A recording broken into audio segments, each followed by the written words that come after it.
Welcome to FounderLine, the show where we answer your questions about startups. I'm your host, Joe Beninato. Thanks for joining us. It's great to have you all with us. Our goal with FounderLine is to provide a forum where people who have questions about startups can get their questions answered.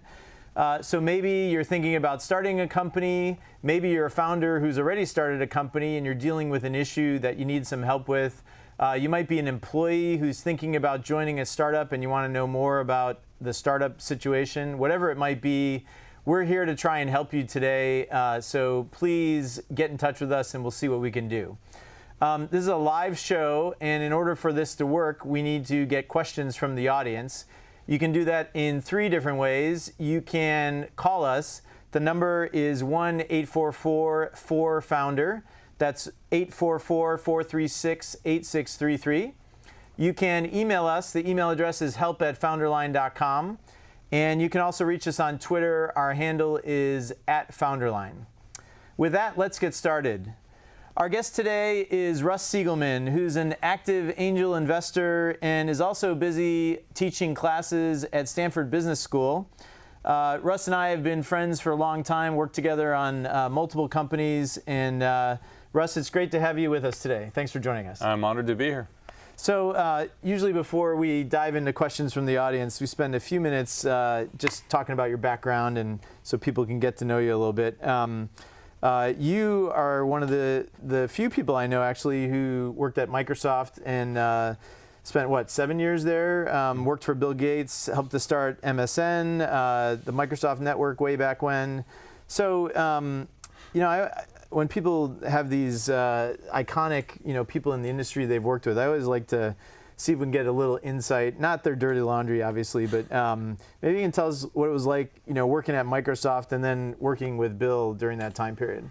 Sure. It was heady days. I was employee roughly 2,000 and some, so it wasn't a startup, but there was a lot of growth over those 7 years. When I left, I think there were 26,000 employees, and revenue went from 800 million a year to 20 some odd billion a year. So, it certainly was a lot of people being hired every Monday and a lot of new projects being started. I think it probably wasn't that different than what you think goes on in Silicon Valley tech companies today. Is what Google's gone through the last 5 to 10 years. Facebook, yeah. I think maybe it was a little different because it was a little isolated in Seattle. There wasn't the same kind of ecosystem that's been down here in Silicon Valley, but pretty similar, I would think. And what about working for Bill? What was that like? Yeah, so Bill was a fun person to work for. Obviously he was very busy, and so you didn't see him that often. But I did appreciate his insights. He's a very demanding, hard-driving guy, and so working for him created some pressure to deliver, but that was good. And I had a lot of responsibility at an early stage in my career there, and that was fun. Awesome. And he's obviously, from what I hear, mellowed out a little bit and now focusing a little bit more on the philanthropy side and some amazing things, right, with malaria and everything else. So. Yeah, no, the Gates Foundation is amazing, and I don't know that he's mellowed out. I don't know, but I would say, I don't hold. There's this reputation that somehow Bill was a tough customer. I think he was a tough customer in the right way. He was, has high standards, and I never for once, I always appreciated working for him, actually. Sounds good. So then left Microsoft and then spent 11 years at Kleiner Perkins. And, after that, you've been angel investing for, the last 7 years or so. So, you've seen kind of this evolution in the world of startups, and in particular in the seed investing space from, I remember when we did a company together, it was like a couple guys with an idea raising, a couple $1 million from PowerPoint deck and reputations. Now it's sort of like, you got to have the thing built and ready to go. So maybe talk about, as an investor, what you've seen and how the ecosystem has evolved in that time period. Yeah, no, there have been huge changes. When I first got in the venture business, which is more than 15 years now, the first money in typically was what we would call a Series A.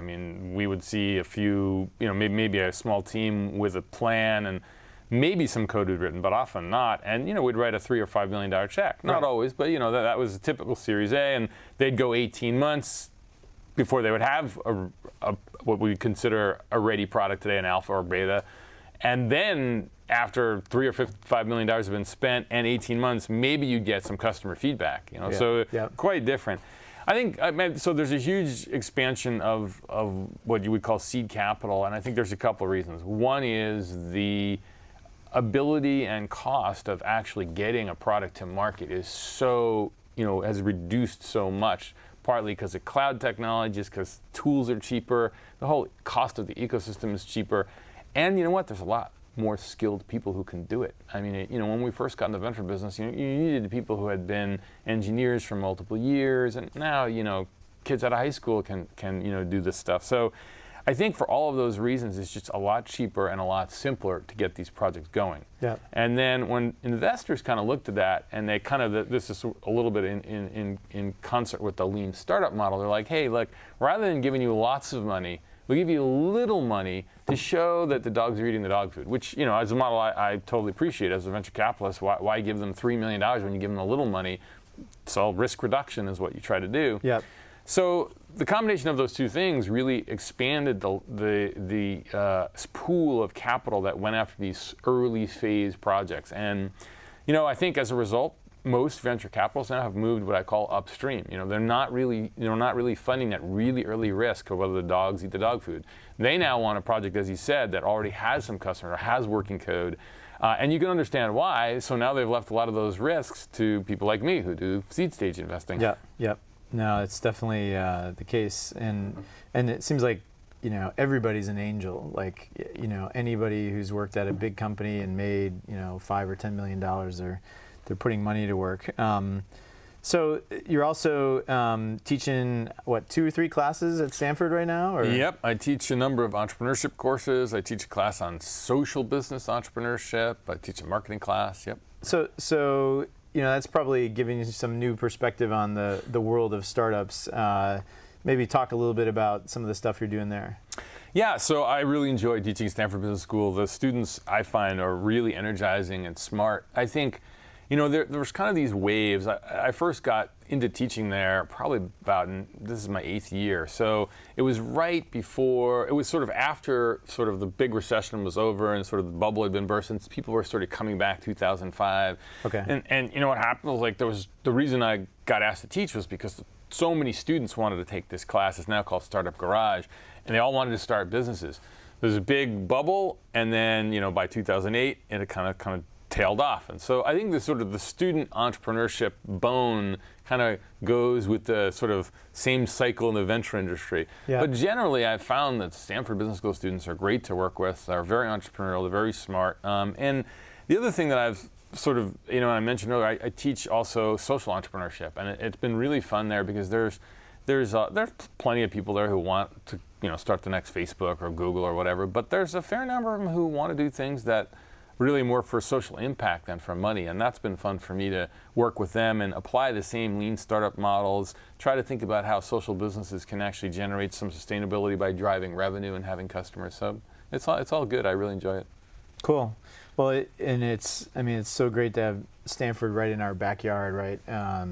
It's so many companies kind of get spun out of there, or the people end up working at other companies. So it's great asset to the Valley. I know there's some debate recently about is it Stanford sort of contributing to the Valley or the Valley contributing back to Stanford? And I imagine it's some of both, but it's a big asset for us. So let's see if we've got some questions coming in and see if we can help. Once again, if you want to reach us, you can call us 844-4-FOUNDER. You can email help@founderline.com, or you can tweet to @founderline. So let's start with one from George. It says, when you are angel investing, is there a valuation amount or structure, e.g. convertible debt versus equity, that causes you to invest or not invest? Please elaborate. I wouldn't say a valuation or a structure causes me to invest. The reasons I'm excited to invest is some combination of the team, the traction or the progress, and the opportunity. But I do think that the structure I'm mostly neutral on, though. I prefer convertible debt structures, but I do. So there's a lot of controversy about that. Like a lot of investors say, no, we'll only do it if it's a round. So why do you prefer the convertible debt? Yeah, and I have to say I've had this argument, if you want to have it, with some of these very sophisticated micro VCs or super angels, and to this day I'm not convinced. I mean, look, these are very similar instruments. You know, they can almost act like the same. The reason to do convertible debt, now it used to be more of an issue because convertible debt was a lot cheaper. Now the cost of these equity rounds has sort of collapsed. So that may be one reason it's just as well to do equity. But I still think there's a lot of reasons to do convertible debt. Not a lot, but there's a couple ones. So when you do an equity round, you have to decide a number of items about the structure of the company. For example, the board, right? Which I think is probably premature to do. Like when I had my first money in, I mean, there's 5 angels, or each putting $100,000 in. There's one entrepreneur. I mean, do I really want that individual to go out and spend the time to figure out who should be on his board? Right. No. You want a building product, or figuring out what they're doing. Right. And until we even know who the customers are. I mean, these things pivot 10 times. I mean, they want different skill sets. I mean, so I don't want the board decision to be made so early. Okay. So that's one reason I don't want to do equity. Okay. There might be other terms in an equity term sheet. Liquidation preference, sometimes there's key man insurance. There's things that go with more sophisticated institutional investing that is not necessary, I think, in a seed stage deal. And if you do an equity round, then you lay down those things. And so I just think, I want to loan you some money to see if it works, and if it does, I want to convert on whatever the sort of terms are that the next investor, with some risk premium. That's why I want a discount. But otherwise, I don't need all this other stuff to be negotiated or even decided now. No, I totally agree, and I keep feeling like I'm in the minority, because as an entrepreneur, you maintain a lot of flexibility. It used to be a 10x premium, like $5K versus $50 to do convertible debt versus equity for legal fees, and I imagine that's 5 versus 10 now, or something like that. I mean, it's probably not a lot, but yeah, a lot of them are. It's like a religious thing for them. So. Well, but I would say the thing you just said is probably the biggest reason why I want to do convertible debt when I usually invest, which is I don't want the entrepreneur focused on legal things. Yeah. I want him or her to get the money and get to business and find out whether we have customers, whether we can build a product. So, and I don't see any downside. I mean, I have people say, you can get squeezed out if the future investors want to pay you back. Well, just write a term in that says they can't do that. Well, then they can do it anyway. Well, they can do anything. Even if you have equity, they can force you to redeem it. So, if you don't have a strong negotiating position because the company's not getting traction, then sure, anything can happen. But if the company's doing well and people want to put money in, then there's no disadvantage as far as I can see to owning debt rather than equity. Okay, I agree. So George also asked about valuation. So at these early stages, uncapped notes are kind of popular with certain startups. So how do you feel about that? I would never do an uncapped note. Okay. Yeah, uncapped note is, look, I want to do a deal that's fair for the entrepreneur and fair for the investors. Now, sure, there may be a range somewhere between 4 and 6 million pre that I think is a fair cap. Maybe I'd be willing to go a little higher. Maybe a project deserves a little bit lower, but it's somewhere in that range. Anything in that range, frankly, I'm flexible. But the idea that somehow I would give you my money in an uncapped note, you would use not only my money, but you would use my expertise, my network, to increase the valuation in the next round to my detriment. Am I stupid? Why would I do that? Well, the argument is, you get your 20%, and it's like, yeah, but these rounds are getting bigger and bigger. Like they're $2 million rounds, and they can make a lot of progress on that. I agree with that, but that's not even really. I think it's more of a principle for me. The principle is, when I give you the money, I want to be on your side of the table. Yeah. I want everything I do to help you, but to help me too. If there's some tension, then maybe you ask me for a referral to somebody, and I'm like, that's going to help them, but it's going to hurt me. Why do I? That's not the right. That's not the right kind of relationship. Because a VC pays really high valuations or something like that. Maybe what happens it's a customer, and now I get you a customer. Well, I gave you a customer. That's great for you, but maybe it's not so good for me because now the valuation goes up higher. No, I agree. All right. Well, so George, hopefully that helps a little bit. So we talked about structure and valuation.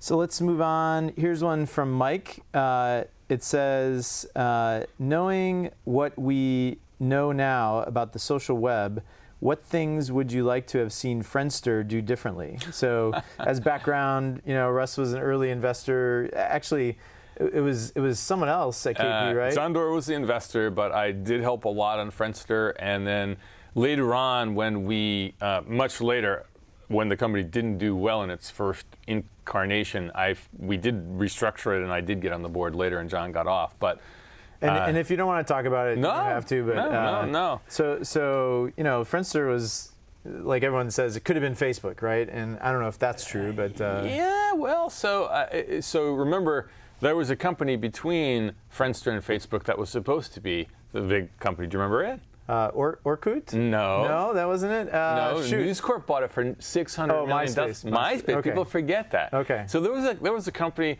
Well, so there was Friendster. Friendster was hot. Then MySpace came along. They got to 100 million users. It was not a small company. It was sold for over $600 million. And also got wiped off the face of the earth by Facebook. I mean, these are powerful network effect companies. And so I would say a couple things about Friendster. I think Friendster, I think, had huge potential, but it was early days of social networking. People didn't quite know what customers wanted. I mean, to some degree, being the first in that space was a little bit of a disadvantage.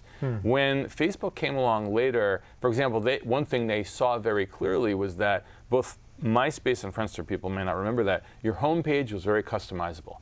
And so people went crazy. They put all these things, and there were all these third-party companies that were helping you customize it. Yeah, and it made the user interface and the user experience miserable. You would go on someone's page, like I'd go on your page, maybe it wasn't your page, but some page you couldn't read anything, and it started blasting rock music at you and all this stuff. Now Facebook sort of took the preview, look, that's a bad user experience. Let's standardize this. Let's make it clean. Well, you know what? That was smart. But in the early days, we were sort of, and by the way, MySpace kind of had the same thing that Friendster did. So it took some experimentation. Here's another thing. I mean, MySpace got really popular. Partly one of the big use cases was music. Right. And again, I think people didn't realize the power of this was the social aspect. It wasn't about media. People thought it was kind of a media thing. So I think there might have been some executional challenges with the Friendster. I'd be the first to admit that. But I also think that maybe one of the challenges in retrospect was it was a little hard. He got some, I can't think of his name right now, but the founder got some Jonathan, thank you. He got some like genie in a bottle there. He got something going. He got a spark. But the spark might have led him in a direction that wasn't actually really the big idea. The big idea was all about friend networks and stuff, and Facebook got that right, and Friendster and MySpace both didn't get it right. So. Yeah, and Google, right? Which Orkut never really turned into anything. Well, and there's one more thing. In the early days, right, a lot of people thought it was about dating, and Facebook didn't take that approach. So you kind of see the evolution. It's not like Facebook just killed these other two companies on their same terms. They came in with a different angle, which I think, frankly, we were so focused on the thing that we initially caught spark that it was hard to sort of see. I mean, it would have been like if we'd gone to the early Friendster board meetings and say, hey, look, let's get rid of all this customization. Let's not focus on music and all this stuff. Let's focus on social networks like friends. Oh, and dating. Let's de-emphasize dating. People would go, are you crazy? That's why we're going. That's why we're going through the roof. So in retrospect, it's easy to see, but when you're in the middle of it, it's hard to see it. And that was what, like early 2000s, kind of in that time frame. So. That's right. Yeah, this stuff moves. In fact, there's a new social network. I don't know if you heard this. It's like called the No Ad Social Network. Oh, really? And it's like blowing up just like last night and today. So because it has no ads, or what? It's this designer guy. I forget his name, but some ELLO. Thank you, Joel, our producer, typed it in there. So it lets you do all the Facebooky things, but it's not designed with advertisers in mind, is the theory. Like he's kind of anti-advertising. So I heard another one I've heard, but this one, some guy recently launched a social network for the elite. And it's got no ads. It's very selective. Like he has to know, like you have to send him personal credentials. You have to sort of tell him where you're. and it costs like $8,000 to join. And I bet you people are signing up. Maybe. What's that? You remember that name? I forget the name. Okay. We won't give him an ad. But all right. Well, Mike, hopefully that walk down memory lane helped you out there. Before I forget, you can reach us multiple ways. We need to hear from you, so send us your questions. Call us 844-4FOUNDER, email help@founderline.com, and or tweet to @founderline. So here's one from Vicky. How do you find most of your investments? Are they students from your classes at Stanford or some other source? So I don't know how many you're doing per year, or maybe give some metrics. Yeah, on that. so I've invested in about 40 projects since I left Kleiner of my own money. Most of them are on my LinkedIn profile or somewhere on the web. I think for the first few years, they were, I have a pretty big network. I've invested a bunch at Kleiner, people know me. I've met lots of people over the 18 years I've been here in Silicon Valley. So, I do get personal referrals, and now that I've backed 40 people like you, back. give me referrals. Yeah. But the truth is, I think a lot in the last 5 years, I've sort of decided to focus most of my investing on people that I do know at Stanford. I don't invest while they're in school because there's possible conflict professor there. Yeah, it's just not quite right. Probably there's even rules about that at Stanford, but even if there weren't rules, I wouldn't do it. But I have the beauty of working with Stanford students, particularly in startup garages. I get to see the first phases of these projects. I get to give them input. I get to see how they evolve. And that's great for me because then when they graduate, it's not like I'm meeting them for the first meeting or like 10 minutes. I get to kind of know them and I got to know something about the project. So it really works out well for me. So you cherry pick the ones where... I don't cherry pick. I don't do every good project, but when I've had sort of a bond with the students and I've enjoyed working with them and I like the project, then I'm more amenable to doing it. I still do some investments outside of the Stanford sort of campus and people that I know at Stanford, but I do less of it, and I do find that I'm more attracted to people that have a stronger relationship with the entrepreneurs. Cool. In fact, I met the Carlypso guys recently. Oh yeah. And they were saying that they had taken your class at the business school, and you guys ended up not working together. So I got to call you later and find out the real details. Okay. All right. So Vicky, hopefully that helps answer your question. Here's an anonymous message from someone. It says, it seems that big companies like Google, Facebook, Yahoo, etc., have huge resources, but are out-innovated by smaller startups. How does this happen? Well, that's an age-old question, and I would say a couple of things. One is, as a blanket statement, I'm not sure that's always true. Google's done some amazing things, and will continue, I think, to do some amazing things. Sure. And my old company, Microsoft, people say, oh, they didn't innovate for many years, and they didn't, but they have also done some good stuff too. So I don't think it's an absolute rule, but I think he's fair to say that it is amazing how small companies seem to come out of nowhere and spring in with things that, not only are amazing and sort of shocking, but they cling on to business models that big companies don't. And that's the thing maybe I'll focus on. And I teach this at Stanford Business School, the so-called innovator's dilemma, which Clayton Christensen from Harvard Business School has written about. I do think that when bigger companies sort of find a niche on the market and it's super successful and they have customers and they get brainwashed, and not in a bad way, in a good way. They're following their best customers. They're following the business model that's generating them a lot of money. It is hard for them to turn around and say, I've got a new idea. Not just that it's contravening what they're doing, but sometimes it's completely opposite, And so I think people do get a slave to what they're good at and where they make money and where their customers are, and so they're just less likely to sort of go off the beaten path. Yep.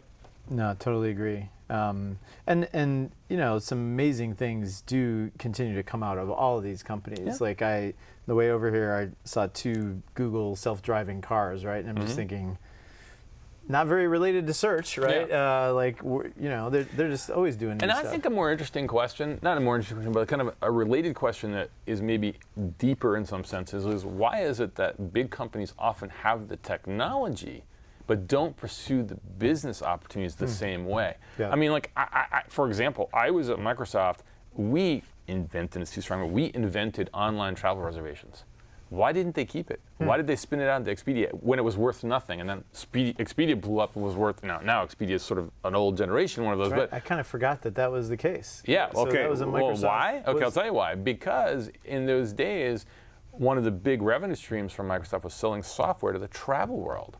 And there was a potential competition there. And they wouldn't necessarily like a big Expedia to compete with them being owned by Microsoft. That was one of the reasons. There might have been other reasons. That was one of the reasons. So there you go. I mean, it wasn't that we didn't have the technology to do it. In fact, we built it. The reason we didn't want to do it is because it competed with our core business. And that's the beauty of startups, is that they can wander around until they find a business model. They have nothing that keeps them from pursuing the best opportunity. Baggage. Yeah. Yep. That's pretty cool. I'd totally forgotten Expedia was a Microsoft product, but in fact, it was called Microsoft Expedia, Yeah, right? absolutely. And then it was spun out with the Microsoft team. Wow, that's pretty cool. All right, well, Anonymous, hopefully that helps you understand that a little better. Let's move on to, here's one from Victor. What are some of the success stories from Startup Garage, either products or teams? What does Startup Garage do differently than Y Combinator? Okay. So Startup Garage is not an incubator technically, although it has elements of an incubator. That's why Y Combinator is typically viewed as a accelerator or incubator. Yep. It is a Stanford class. Students get credit. It's not a full-time thing from Y Incubator. Like Y Incubator, it's very intense. These students do other things. So there's some technical things that are different. I would say, so what we do at Startup Garage is it's very experiential. We don't have lectures per se. We don't have cases, which often business school classes have. It's about students pursuing an idea in a team format that they want to actually start. Yep. And we basically, like an incubator, like Y Combinator, we basically kind of get them to do it. So we take them through a number of things. We start with human-centered design. We're big believers in that. That's the so-called D-School process. We get them out of the door to interview customers, perceive the problem in the minds of the customers, and so forth. We take them through a whole prototyping stage where they actually build prototypes, bring in front of customers. Along the way, we have them build what's called a business model canvas, which helps them understand sort of different elements of their business model. So we kind of take them through all these things, but it's all in the context of their own projects, and it's in the context of what they want to do. And we let them pivot. It's like a real experience of starting a company, but it has the safety of you're getting credit. Money at risk. Yeah, money at risk. Now, some students go into it thinking, I actually really want to do this, and they go through it and they think, yeah, this is something I do, and they leave. And some companies do that starting the day they leave and they graduate, and they do really well. DoorDash would be one that graduated last year. Oh, that was the Startup Garage? Yeah, DoorDash was in Startup Garage. We've had numbers over the years. Startup Garage has been around in different forms for many years. The current form is really only about 2 or 3 years old. So, sort of Startup Garage per se has only had a few because there's only had a couple of classes. Okay. But the thing I would also say is some students take that class and at the end they think, you know what? Now that I've tried it, I don't want to be an entrepreneur. It's hard, it's lonely, I don't really have a good idea. I'm better off working in a bigger team, So it's a learning experience for them too. Oh, that's pretty cool. So DoorDash intrigues me because, I think about food delivery, and there must be like 10, 30, 50 companies doing that. So what is it about that? Since you helped get him off the ground, and I am an investor. Oh, you are an investor. I am an investor. And then yeah. they went to YC after that, or not? Okay, they YC? did actually. They did go to YC, and I guess I don't want to speak for why they did that. I mean, I think it was just they got in. It was an opportunity to kind of gel the team and keep the team together further. But why that one? Why is that one doing well when like Waiter.com's been around for 15 years? I mean, there are a ton of these, right? Well, look, I am not here to say that I'm an expert on exactly why DoorDash has been so successful, but I would say a couple things. So the first thing is, there was Tony and Evan were the 2 MBA students, and Stanley and Andy were the 2 undergrad engineers. So I had a good team. And what they started, so I mentioned this human-centered design process. Really, it's a very open-ended process at the beginning. And they basically came into the class, their problem definition was, we want to help small businesses. It was that simple. They literally interviewed more than 100 customers in the first 4 weeks. They went to some customers, and the customers were like, I'm really too busy, and they said, can I just sit behind the counter and watch what you do? They originally thought they were going to do something like Groupon. They were going to help small businesses. Deals or help them sort of attract customers.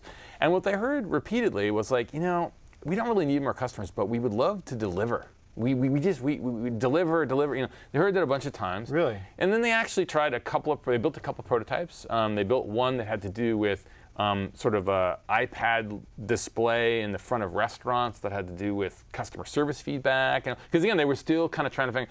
And what they kind of heard again and again was like, we want delivery. Particularly then they had spent a lot of time in restaurants. They're like, we want delivery. And so they looked around and they said, we don't. I mean, I remember I had lunch one day with Tony and Evan. They're like, this doesn't feel like a business to us. We don't really know if we should do it. And I said, try it. This is you're hearing from customers. That's why we do the process. It's the whole idea about an MVP is make it simple, cheap, quick. See what happens. So they did, and their first customers were some students on campus who absolutely loved it. There was one woman who actually ate like 5 nights a week using the service. And that, like a few weeks later, they came back and said, we've got like a bunch of customers now who are just repeat, and we can make money even at small scale. They were actually driving at that point. But we still don't think it's a business. I said, I don't know if it's a business either. But like if you have customers and you have repeat customers and you actually see a model that might actually scale, just keep going. So it wasn't like they had this like, we know we're going to build something better. And this is kind of I think maybe the sort of unappreciated aspect of entrepreneurs is they don't really know until they try.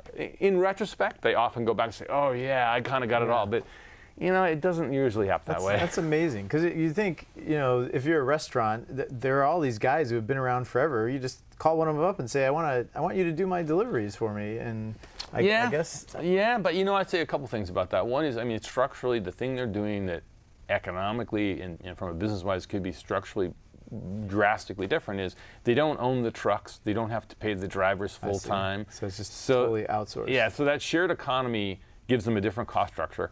I also think, they took a different approach to the customer too. They basically built I don't know if you've used the service, but it is hugely customer friendly. Yeah. It's so easy to order. They always show up on time. The food orders are almost always right. If not, they fix it immediately. So, my experience, I don't want to call it leaders on the wheel, but my experience with these delivery services in the past was like not good. Yeah. My experience with DoorDash is not even because I'm an investor, just because I'm a customer, is just, I love it. I want to do more. Oh, that's cool. All right, well, we're going to do some sponsor stuff now, so relax, have a beverage. I want to thank our sponsors. We couldn't do this show without the help we get from our two sponsors, Ustream and Orrick. And let's start with Ustream. We started out and got in touch with Brad Hunstable, who's the CEO over there.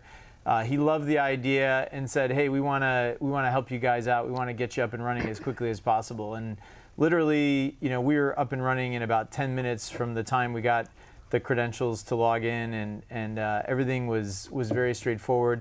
They've helped us through multiple issues when we went to do the show on the road in Europe. When we've had challenges here, trying to figure out exactly what's going on with certain things as the viewership has grown. And so if you're thinking about doing something in the streaming space, maybe you want to do a show yourself. Maybe you have some customers and you need to do a broadcast to your customers so that they can all learn something, or a seminar or something like that. You should definitely go and find out more about Ustream. You can find out more at their website. It's ustream.tv. I also want to thank the team over at Orrick. We work with Mitch Zuklie over there, who I've worked with on multiple companies in the past. And I always tell startup founders, one of the most important advisors you can get in the earliest stages of your company is a great lawyer. And yes, they do your legal paperwork and your contracts and your hiring stuff and everything else. But more importantly, they've just seen so many more transactions, whether it be financings or hirings or firings or M&A or whatever it might be. They're going to have a larger body of knowledge around what's common, what's uncommon, what's fair, all those sorts of things. So Make sure you get a great lawyer. I can vouch for the team over at Orrick, having worked with them before many times. You can find out more about the team there by going to their website. It's orrick.com. So that's it for our sponsor shout-outs. Once again, if you want to reach us, you can call 844-4FOUNDER. You can email help@founderline.com, or you can tweet to @founderline. So let's see what we got going here. More emails from Russ. This one's from Tony. You left KP to invest on your own as an angel. Are there aspects of working in a VC partnership that you miss? What about angel investing makes it more attractive to you? That's a good question. And are there aspects of, I'll add one, which is, Okay. are there aspects you don't miss from the partnership? That's fair. That's fair. So I did enjoy my stint as an institutional venture capitalist. I think one of the reasons I decided to move on was I just have a very eclectic interest level for investing, and not all institutions can allow that. I mean, particularly at Kleiner. I mean, frankly, companies there have to exit with hundreds of millions, if not, even bigger. And I sometimes found like, hey, I really want to back this idea, I want to back this person, but I can't really justify that it's going to be that big. Or I in my heart of hearts right now, I couldn't even write a P&L statement to suggest it would be that big. So that was one thing. I think just from a personal interest level. The second thing was that I wanted to do other things. I wanted to teach. I wanted to get more involved in social things, and being an institutional venture capitalist is a full-time job. I mean, one of the things as an angel investor. And I don't know if this is good or bad, but when you're a professional investor like I was at Kleiner, if you're making an investment, you really need to know all the other companies like it. You need to meet other entrepreneurs who've thought about it. Maybe you want to think maybe there's an entrepreneur I know who could do this kind of thing. So you kind of really have to size up the whole sector. You have to be really informed. As an angel investor, I don't have to do that. It's my money. You can be lazy if you want to. I can be lazy. Thank you. I like that. I meet somebody I really like. I like the meeting. I enjoy the idea. I do maybe a little diligence, but I don't need to say, what are the 5 other companies that you might compete with? What are the other 5 founders that I should meet to find out if they're better to back? So I think it doesn't have to be $1 billion idea necessarily. No, and it doesn't. Just be a cool idea that you like the person, right? So I think for all those reasons, it's sort of freeing for me. Now, what do I miss? I do miss the collegial aspect of the venture capital industry. Your work with smart people, your contemporaries. You get to sit around every Monday or more than Mondays, and there's a sort of give and take about what's going on in the industry and different companies. That's super valuable. I mean, I don't have that. I mean, the network that a firm like Kleiner has, access to people at Google and all the other companies we've invested in over the years, that gives them a big edge. So I'll just be clear about this. I don't think angel investing is a way to make a ton of money. Yeah. I think it's a way to have fun, back some entrepreneurs, have some fun relationships, get involved in some companies, but it's really a crapshoot after that. I mean, you really are, unless you take it so seriously that you sort of mimic some of the values and structure of a venture capital, firm, you're just going to be at a disadvantage in the marketplace. Yeah. Yep. All right. Sounds good. So I think we got everything in there. Yep. So let's move on. Here is an email from Walter. What is it about Stanford that results in so many successful startups? Is it the culture or the resources or location? Or something else? That is a great question. And I want to say, I went to Harvard Business School a long time ago, but I would say I don't think it's the students. I'm not sure it's the resources. I think it must be the location. Really? Yeah, I mean, come on, like, there's lots of top business schools, and I mentioned Harvard, but there's Wharton, there's Chicago, there's dozens of them. Kellogg is another one at Northwestern. They all specialize a bit, and clearly there's something about Stanford Business School and Stanford's culture as an institution, because it's the undergrads as well. I mean, lots of undergrads start companies. I'm an advisor to many to very undergraduates there too, through sort of, they have something called a pre-major advisor function there. So I meet lots of undergrads too who are really excited about starting companies. So I think it's partly because we're in Silicon Valley, it attracts, I mean, it's self-selecting, people who are excited about technology and entrepreneurship. They come here, and therefore, when they leave, they start companies. I think that's what I think that must be what it is. Yeah, no, I've thought about it, and you could argue, like certainly Google and Yahoo, probably two of the biggest names to come out of there, right? They're both PhD program, companies.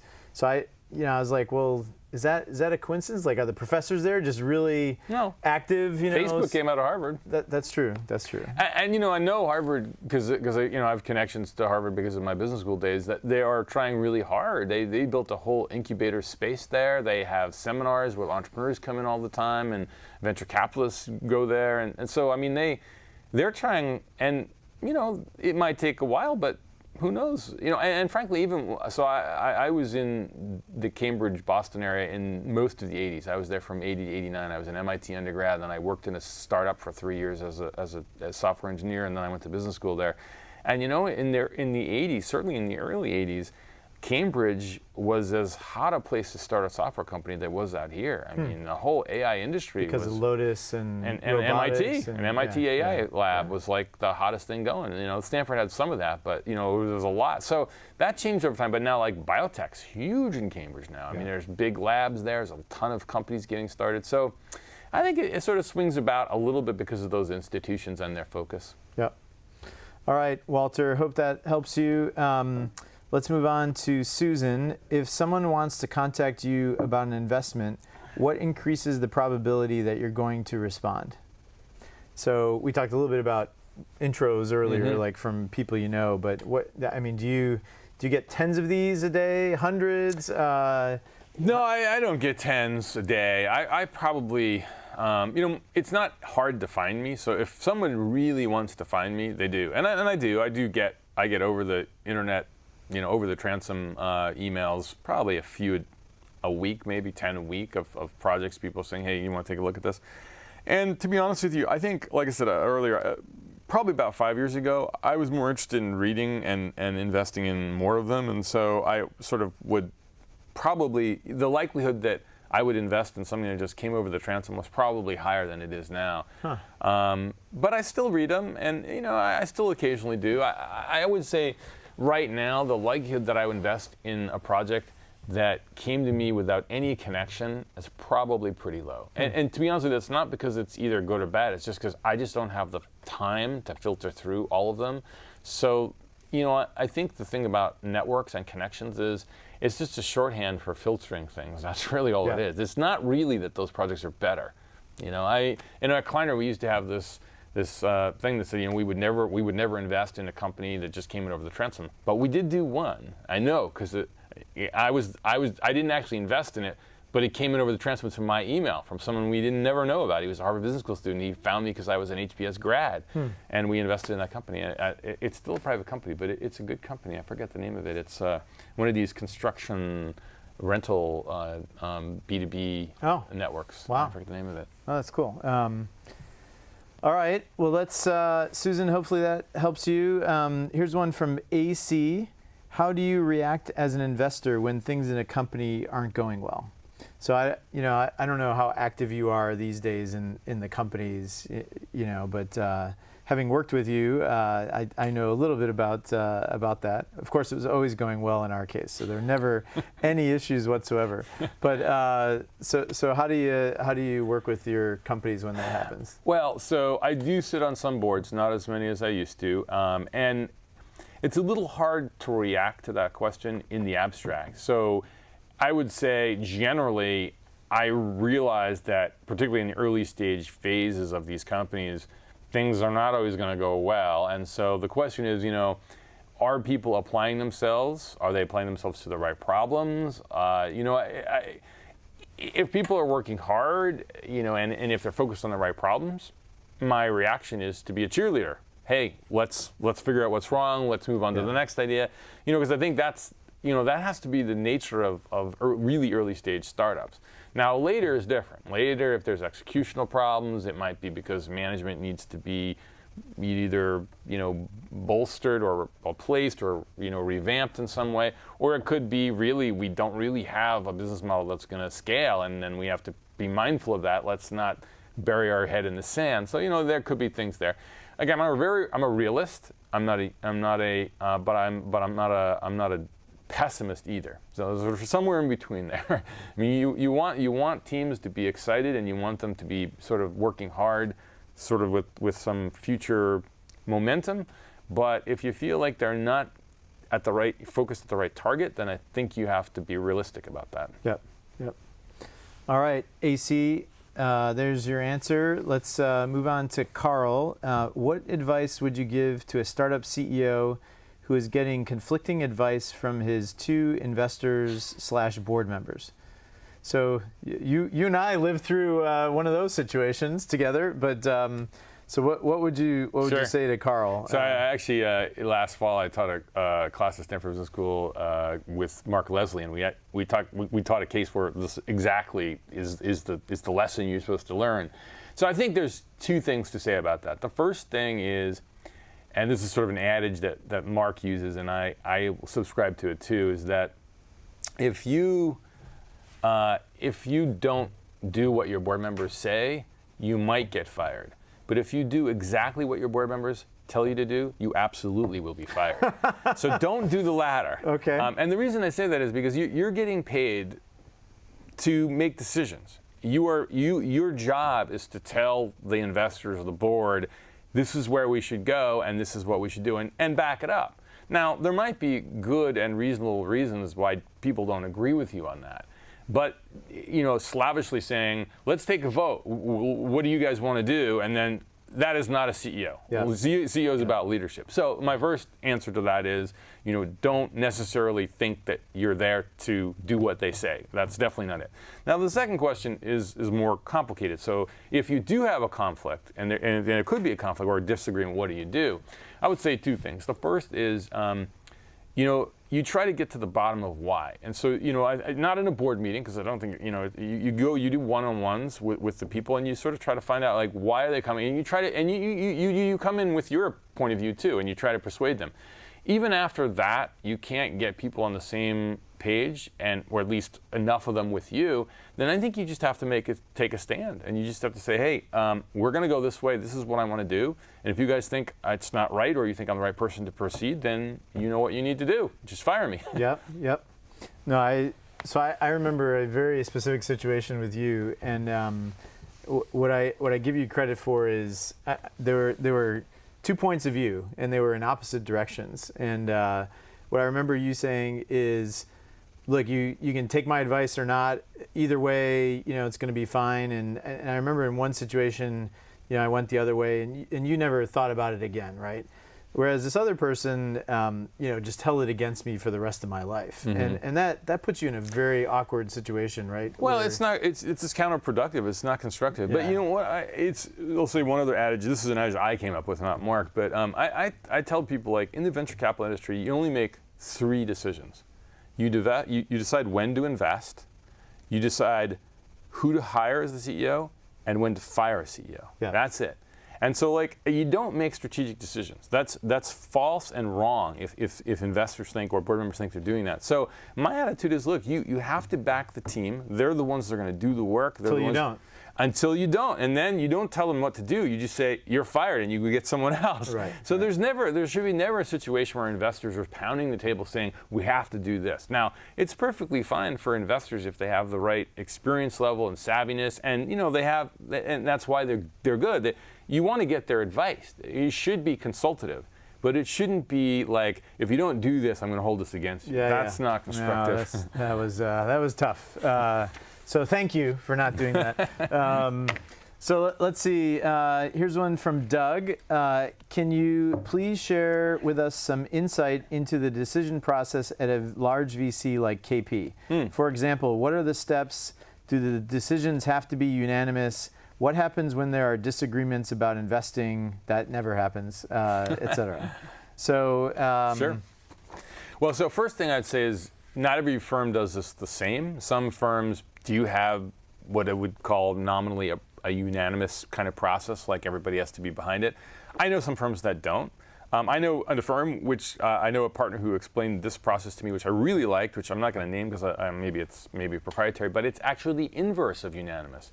The idea is that when the partner presents something to the whole partnership, it's assumed it's just absolutely going to be approved. And the goal of the meeting and the feedback from the other partners is to give the sponsoring partner advice about what to watch out for. And then the partner can go off and decide whether that advice is changing his or her mind or not. So all devil's advocates. Devil's advocate, yeah. So there are different ways that firms do it. I mean, I think more often than not, I think it's, even the ones where they say it's unanimous, I think it's consensus building. If you go to a partner meeting and more than half the partners don't want to do it, then it would be unusual to get it done. Now, can the more senior partner get something done no matter what? Yeah, for sure, that happens. But for the most part, I would say what happens is people go to meetings with the idea that, persuade me. And if you're persuaded and there's a consensus that people are persuaded, then usually a project gets approved. Okay. Sounds good. And so in those, you had some of those situations, I'd imagine, Many. Right? Yeah. And so, you get to the end of the process, and it's like, look, I don't have the support from my partners. So ultimately, you make that decision about, is this good for my partners here and my relationship with them? Like, could you still cram it through if you wanted to, but perhaps at some political capital expense, or? I think again, it depends on where you are in your career. Yeah. It depends what goes on in the firm. It also depends on maybe the size of the project. I mean, if it's a seed project or a small investment, and it's kind of in you've made a bunch of money last year, and this year they're like, hey, we don't really like this project, but if you really want to do it, you can do it. So, it's never. These are social animals, right? These are not, and people would like to say, oh yeah, there must be some strict process. And by the way, here's another thing. It's also you got to remember that it's not only what you invest in, but how you get compensated. And in some firms, there's a lot of sharing of the economics, and in some there's not.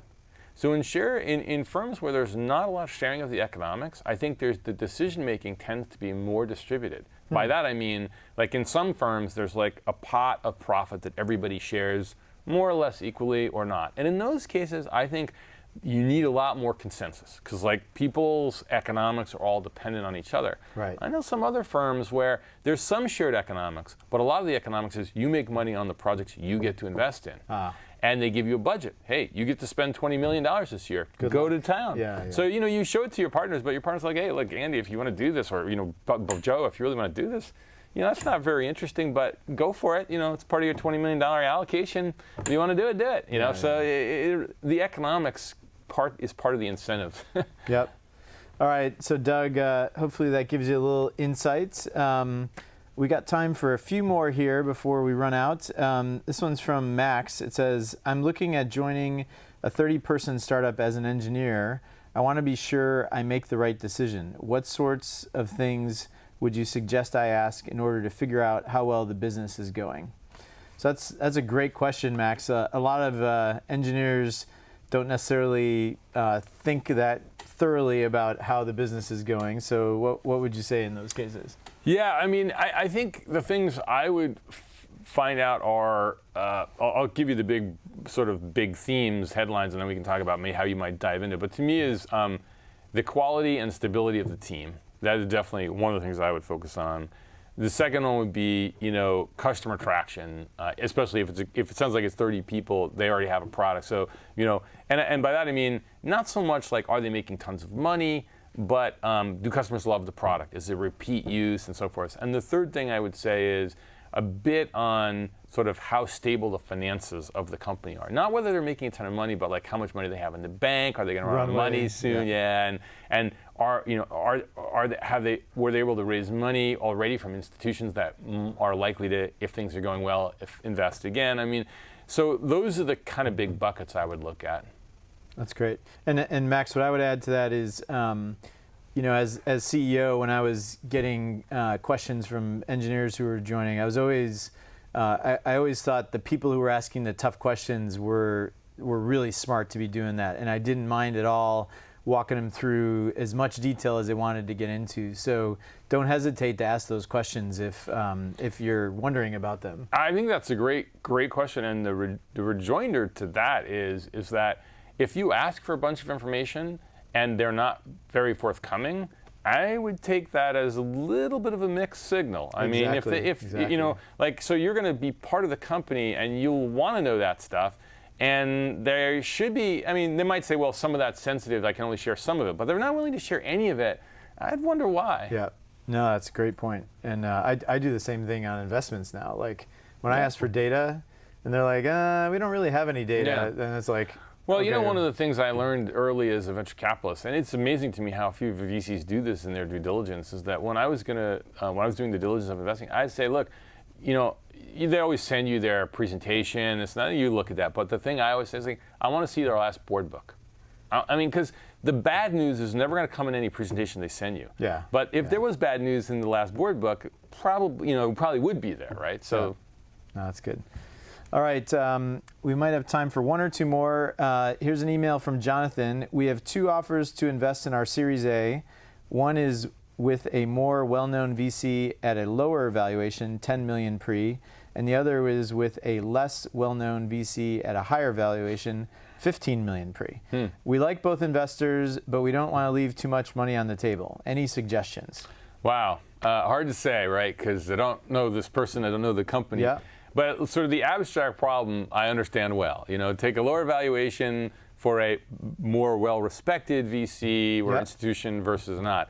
And I'd say in the abstract, and you know, I think, let me say 2 things. One is there is difference between investors, and that can result in real value. I mean, I think some institutions, and it's not just the institutions, the particular partner who's going to sit on your board, their experience or the firm's network or that person's experience could make a difference in the long run or even in the medium term. So whether you should take some kind of haircut or not, you know, there might be.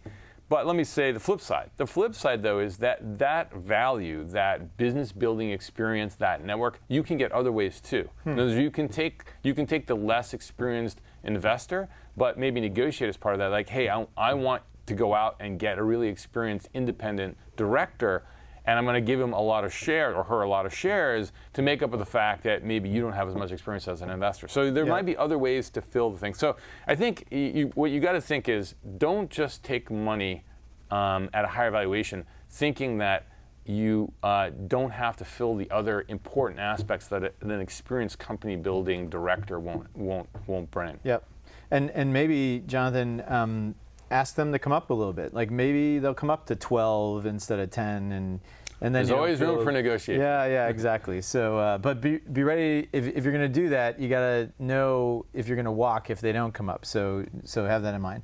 All right, let's take one more and then we'll wrap up.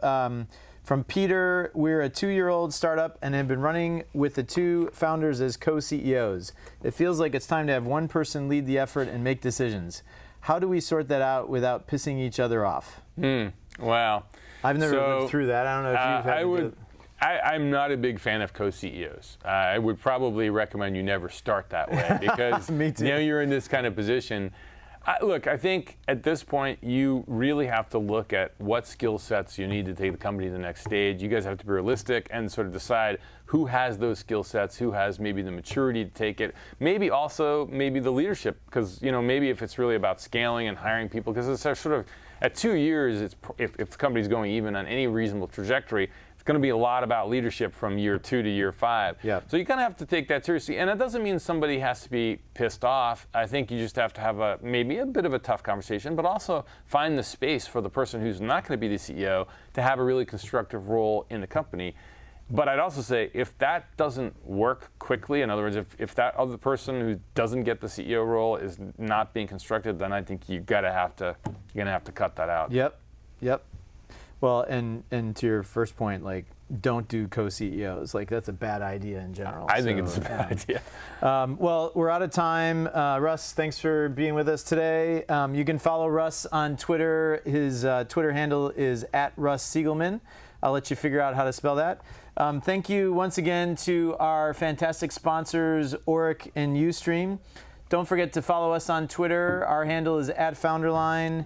You can send us questions in the meantime to help@founderline.com. You can go to the website, see about upcoming guests, and subscribe to updates, download our podcast from iTunes. That's it for this week. Thanks for watching. Here's to the crazy ones, and we'll see you again next time.